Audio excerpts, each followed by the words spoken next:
শোনো, সমস্যাহীন পৃথিবী হয় না। সমস্যা, অভাব, নেগেটিভিটি সবই কিন্তু আমাদের জীবনে একই সুতোয় বাঁধা।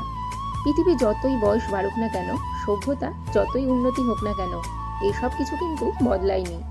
এইসব নিয়েই আমাদের কিন্তু বেঁচে থাকতে হবে। থাকুক না এগুলো আমাদের ঘরে, জীবনে, হোক না আমাদের মন খারাপ, তাতে ভয় কি? শোনো, নিজের জায়গা, অস্তিত্ব কখনো কিন্তু ছেড়ে দেবে না। মনের জানলা কখনো কিন্তু ছোট করবে না। এইটুকু মনে রাখবে, জীবনটা কিন্তু তোমার, আর এই জীবনের অধিকার শুধু তোমারই। আজ বানিয়েছিলাম গরম গরম লুচি, ঘুগনি, আর তার সাথে ছিল স্যালাড। তবে লুচিটা করেছি একটু অন্যরকম। তোমাদের কেমন লাগলো অবশ্যই কিন্তু জানিও। আর লুচিগুলো ফুলেও ছিল কিন্তু খুব সুন্দর। এইভাবে বাড়িতে কিন্তু অবশ্যই ট্রাই করবে। আর খেতে হয়েছিল তো অসাধারণ, এটা তো কোনো কথাই নেই। বর্ষার দিনে এই রকম লুচি, ঘুগনি আর স্যালাড কার কার পছন্দ আর কার কার বাড়িতে হলো জানাও আমাকে আমার কমেন্ট বক্সে।